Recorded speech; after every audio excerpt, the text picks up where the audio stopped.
Здравствуйте, уважаемые телезрители. В эфире АллатО-24. Программа «Еще не вечер». В студии работаю я, Вера Черникова.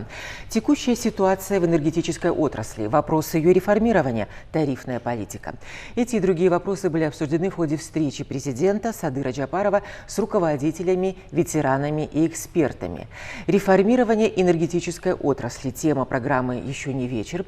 Ее мы обсуждаем с нашими гостями. Это председатель правления Национального энергохолдинга Бакыт Муканалиевич Сыдыков и директор Государственного агентства по регулированию топливно-энергетического комплекса Азат Азимбекович Ишиналиев. Сегодня они гости нашей программы. Здравствуйте, мы приветствуем вас в студии АллатО-24 в программе «Еще не вечер». Итак, буквально накануне состоялась встреча, на которой обсуждалась ситуация в энергетической отрасли страны. И это, в общем-то, стало поводом нашего сегодняшнего разговора, потому что есть очень много вопросов, проблем, которые еще необходимо обсудить и осознать, в том числе и нашему населению. Скажите, пожалуйста, я знаю, что вы были участником этой встречи. Да, как она прошла, какие вопросы, которые были подняты на встрече, тронули вас, и вы считаете, что появилась надежда, что действительно начнется реформа энергетического сектора, которая, в принципе, объявлялась много-много лет подряд, но в то же время мы видим, никаких существенных сдвигов не произошло? Вчера действительно была, я бы назвал, историческая встреча с уважаемым президентом. Вчера встречались действующие энергетики энергосектора, наши ветераны и эксперты в области энергосектора. Наш уважаемый президент поднял вопросы задолженности, вопросы вообще в целом состояния энергосектора, вопросы проводимых реформ и в итоге также остановился на необходимости пересмотра и изменения тарифной политики. Но я бы назвал это как судьбоносную встречу, потому что для озвучивания данных проблем это действительно нужна такая политическая воля, должна быть действительно решимость и должно быть стремление дойти до, чтобы все эти начатые реформы дошли до конца. Что мне еще порадовало, то что власти имущие, политики, наконец-то мы можем поднять нашу проблему, обнажить ее, все проблемы, которые имеются в энергосекторе, сказать открыто, какие у нас есть проблемы. И кроме того, еще один есть положительный момент, радостный момент, может быть, для всех энергетиков, это то, что вчера Садыр Нуркожоевич озвучил свое мнение, предложение предложить 22 год, чтобы он был годом энергетики. Это внушает всей армии нашей энергетиков, очень такую, это большая моральная, психологическая поддержка для нас, для энергетиков, работающих действительно в тяжелых условиях, как и климатических условиях, так и в тяжелых финансово стесненных условиях, я бы сказал. И поэтому, действительно, вчерашняя встреча, это была, можно сказать, как бы отправная точка для принятия дальнейших решений. Конечно, не обошлось и без того, что были названы проблемы, которые существуют в энергетической отрасли, и было указано на те ошибки, которые были совершены ранее и чиновниками, и где-то, может быть, руководителями каких-то крупных предприятий. Для того, чтобы исправить ситуацию, необходимо осознать и проработать эти ошибки. Скажите, пожалуйста, что является сейчас главным тормозом для развития отрасли? Что мы накопили, что мы имеем на сегодняшний момент? Вы знаете, у нас самая главная ошибка и главный тормоз – это замалчивание всех проблем. Мы замалчиваем проблемы с ситуацией водой, до этого замалчивали. Замалчивали проблемы с теми же тарифами, замалчивали проблемы действительно с состоянием нашего энергосектора. Проблем действительно много, они накопились, и ну, как говорится, лучше поздно, чем никогда. Нужно решать эти проблемы. Вот на сегодня ни для кого не секрет, что уровень воды на Токтагульском водохранилище достиг критического уровня. И на сегодня он составляет 8 миллиардов 600 миллионов. Тогда как по нашим техническим параметрам, для оптимальной работы каскадов ГЭС, Токтагульского каскада ГЭС, нам необходимо не снижаться ниже 9 миллиардов 700. Но все-таки мы к этому пришли. И одна из больших проблем — это наш износ сетей. Износ сетей, он в целом по всем видам оборудования, по всем компаниям в среднем уже достигает 60-65%. Это действительно критический износ. Отсюда у нас вытекают все другие проблемы. Это отключение электроэнергии, это недоотпуск потребителям электрической энергии. Это, соответственно, и выпадение дохода, и падение качества, допустим, обслуживания абонентов. И на сегодня все это откуда исходит? На сегодня это из-за того, что у нас сектор ежегодно мы выходим с дефицитом. Сам тариф, он социально ориентирован, поэтому нет возможности покрывать наши действительно необходимые расходы. Скажите, пожалуйста, как все проблемы, которые сейчас есть в энергосекторе, некоторое такое кризисное состояние, отражаются на вашей работе? Как вы их ощущаете? Добрый день. Я хотел бы сказать, что у нас наше государственное агентство, оно как раз таки занимается разработкой тарифной политики, и оно отслеживает экономические показатели энергокомпании. Во-первых, хотелось бы сказать, что в 2014 году с декабря были введены новые тарифы на электрическую энергию, которые до сегодняшнего дня действуют. Значит, на тот момент тарифная политика, она предполагала собой планомерное увеличение тарифов вплоть до 2017 года. Однако уже в 2015 году в нее были внесены изменения, которые замедлили темп роста тарифов и впоследствии его остановили. И как результат у нас ежегодный дефицит денежных средств, он всегда превышает 2-3 миллиарда сомов, а в те годы, в 2015-2016, он превышал 7 миллиардов сомов. И сегодня у нас сложилась в энергосистеме очень сложная ситуация, кризисная, после прохождения осенне-зимнего периода 2020-2021 года.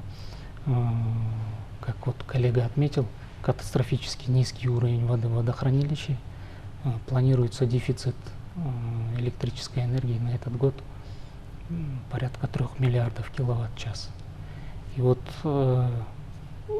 сегодня Министерством энергетики всеми совместно реализуются антикризисные меры, которые включают в себя и возможность поставок из соседних стран электрической энергии в необходимом объеме и увеличение выработки на ТЭЦ города Бишкек. И для реализации этих мер нам нужны дополнительные средства, которых сегодня, с сегодняшними тарифами, этих средств денежных нету. Поэтому нами вырабатываются предложения в части изменения новой тарифной политики. Мы сейчас работаем над проектом новой тарифной политики. Сегодня с утра министр энергетики давал пресс-конференцию по этому поводу. И мы предлагаем изменить тарифную политику в части перехода адресного субсидирования. То есть социальные тарифы, мы говорим, должны представляться адресно нуждающимся семьям. Итак, у нас предлагается изменить тарифную политику. Об этом тоже речь шла буквально накануне на встрече с президентом. И ветеран энергетической отрасли Мирбек Батаканов выразил поддержку инициативе главы государства о пересмотре тарифной политики. Но, как вы уже сказали, все эти годы в нашей стране действовал социальный тариф. Мы берегли население, и отдавали ему, продавали электроэнергию по очень низким тарифам. Она, в принципе, очень доступна, но не каждый житель понимает, насколько трудно ее вырабатывать, эту электроэнергию, сколько труда в нее вложено, в общем-то, в этот процесс. И, естественно, относится к использованию электроэнергии очень расточительно. Скажите, пожалуйста, вот принцип социальный принцип, он предлагается сохранить. Каким образом это будет осуществляться? Да, вы верно отметили. Мы предлагаем сохранить социальный принцип, но для конкретных абонентов. То есть первое, что мы предлагаем, это семьям, которые состоят на учете в органах социальной защиты и получают пособие по малообеспеченности, мы предлагаем установить тариф на уровне 74 тынь за киловатт-час. Это как раз-таки 50% от стоимости, от полной стоимости 1 киловатт-часа за 2020 год. Для жителей высокогорных и труднодоступных зон мы предлагаем отменить норму потребления электрической энергии ежемесячную, которая была установлена для них в размере 1000 киловатт-час зимой и 700 киловатт-час летом, и применить тариф на уровне себестоимости выработки на электроэнергии на наших ГЭС в размере 1 сом 0,4 тынна. Для всех остальных потребителей мы предлагаем установить тариф на уровне стоимости за 2020 год, который составляет 1 сом 48 тынн за 1 киловатт-час. При этом из-за того, что у нас критически низкий уровень воды, дефицит электрической энергии, как временную меру мы предлагаем ввести в осенне-зимний период для вот этих потребителей, которые не подпадают под социальный тариф, в зимнее время норму потребления в 1000 киловатт-час. То есть 700 киловатт мы предлагаем увеличить до 1000 киловатт-час. И установить тариф на уровне 2 сома 29 тынн, который сложился из затрат, необходимых для прохождения осенне-зимнего периода предстоящего. То есть это и дополнительные затраты на покупку топлива на ТЭЦ Бишкек, и оплата импортной электрической энергии, и погашение кредитных обязательств. Здесь я хотел бы отметить, что сегодня кредитные обязательства энергосектора, они уже составляют более 129 миллиардов сомов. И с 2023 года у нас наступят уже пиковые выплаты. То есть практически через год мы должны будем выплачивать порядка 13 миллиардов сомов. Это при том, что сегодня мы с учетом реструктуризации оплачиваем 2-3 миллиарда сомов.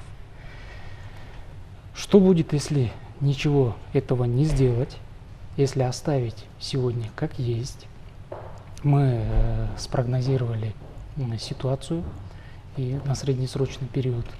И у нас получается такая картина, что в 2025 году, к 2025 году затраты энергосектора с учетом вот этих пиковых выплат по долгам, они составят порядка 40 миллиардов сомов. Это при том, что весь доход годовой энергетического сектора, он 19-20 миллиардов сомов составляет. То есть затраты превысят в 2 раза. Таким образом, мы сейчас двигаемся к тому, что мы скоро можем потерять весь энергосектор.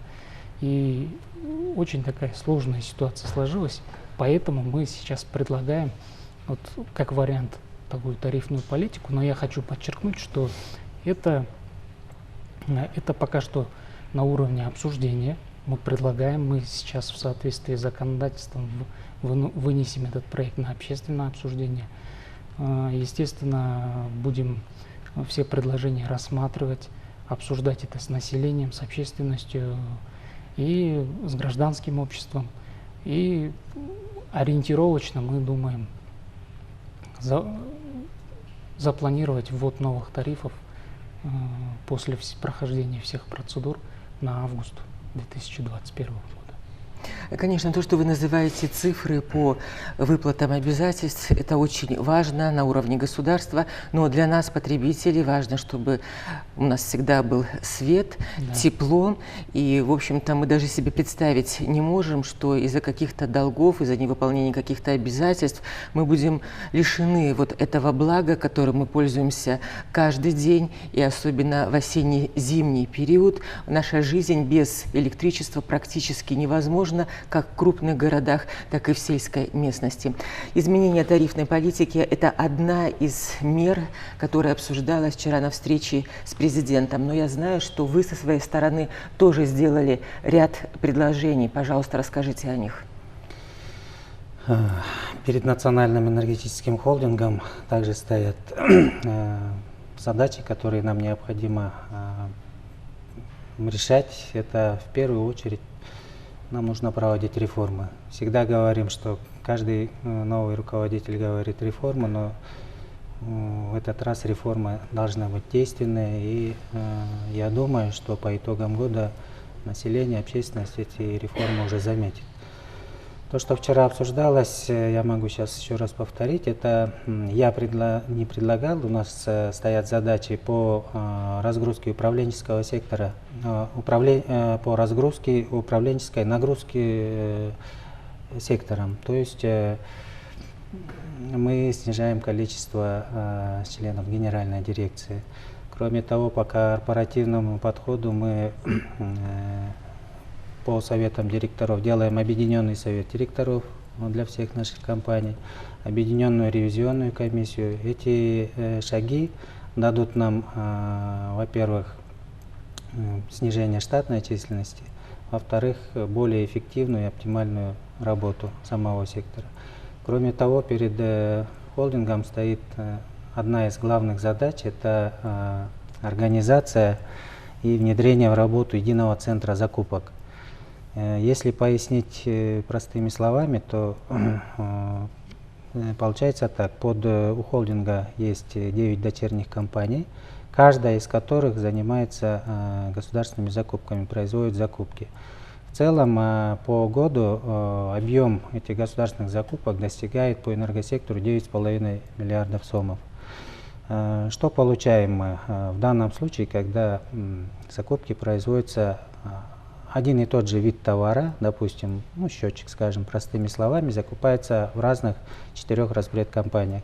Это получается разные техзадания, разные условия, разные поставщики. В итоге один и тот же вид товара мы имеем по разным ценам, разного качества.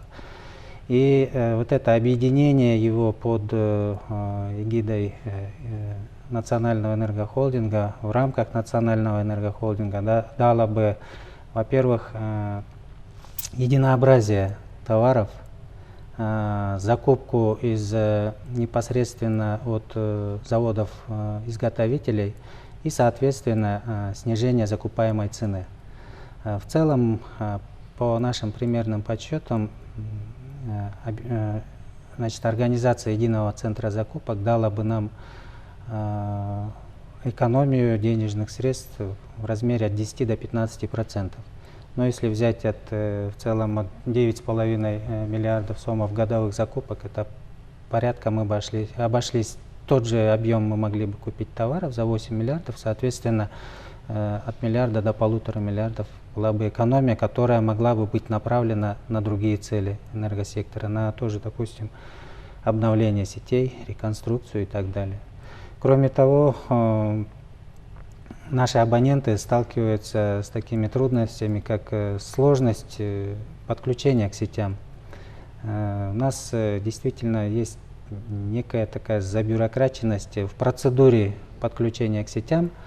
С этой стороны мы разработали внесение изменений в НПА по подключениям к сетям и хотим максимально упростить эту процедуру, чтобы человеку было понятно. Он приходит, пишет только заявление от себя, выбирает способ подключения, однофазный, трехфазный и так далее, и все, на этом его похождения должны быть завершены. Дальше всю работу должна сделать энергокомпания. Это такое наше предложение, сейчас оно на стадии обсуждения, мы внесли в Министерство энергетики. Вот. Кроме того, на сегодняшний день вот в Роспредкомпаниях существует такая определенная коррупционная составляющая в части начисления штрафных санкций.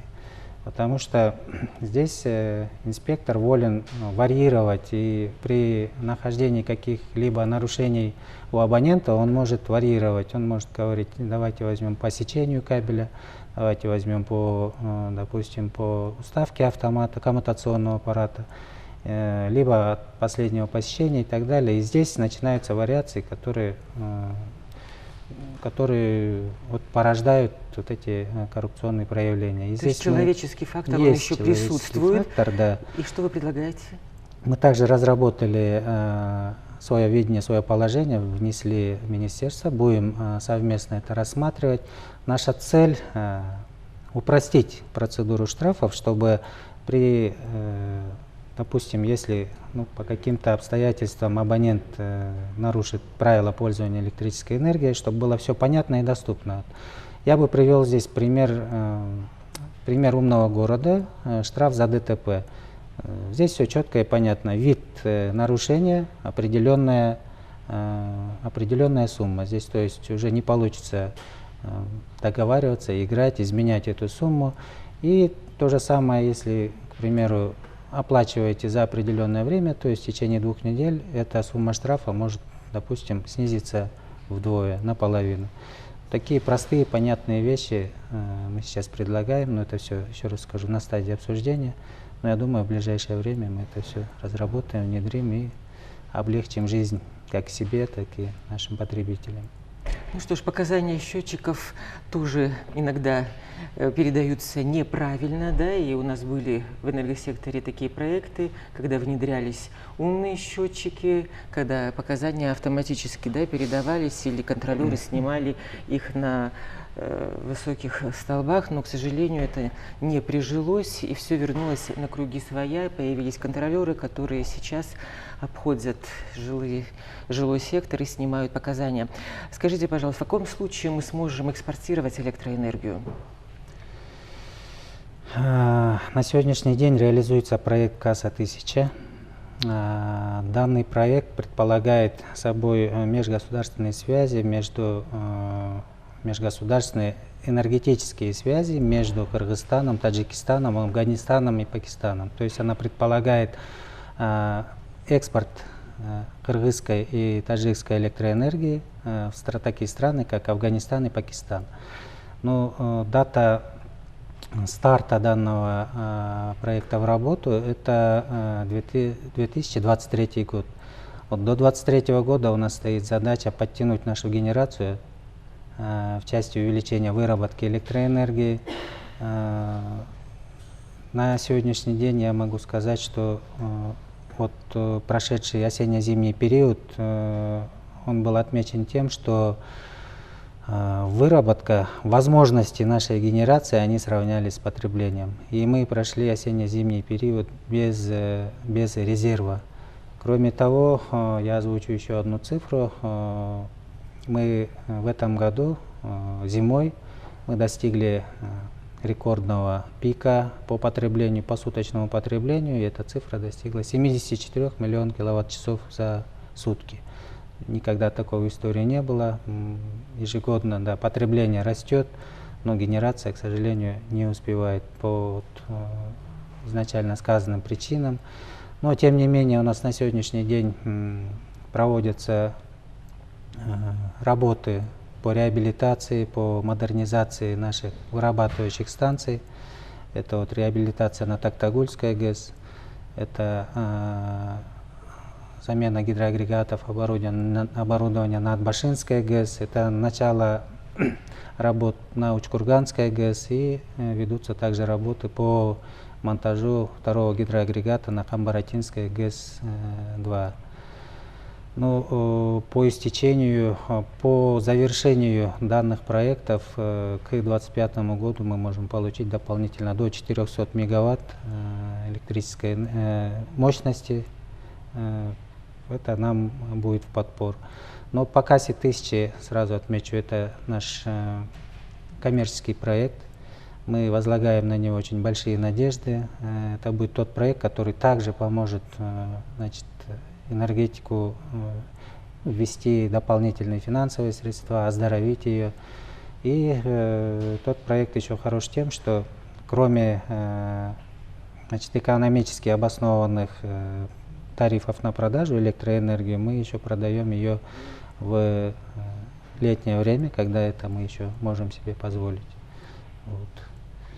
То, что касается тарифов, скажите, пожалуйста, в вашем проекте разнятся ли тарифы для населения, для торговых, развлекательных центров, предприятий и так далее? Да, у нас предусмотрена градация. То, что предусмотрено для населения тарифы, это, как я проговорил, также у нас будут тарифы отдельные для электрического транспорта, это троллейбусные депо, как для социального вида транспорта.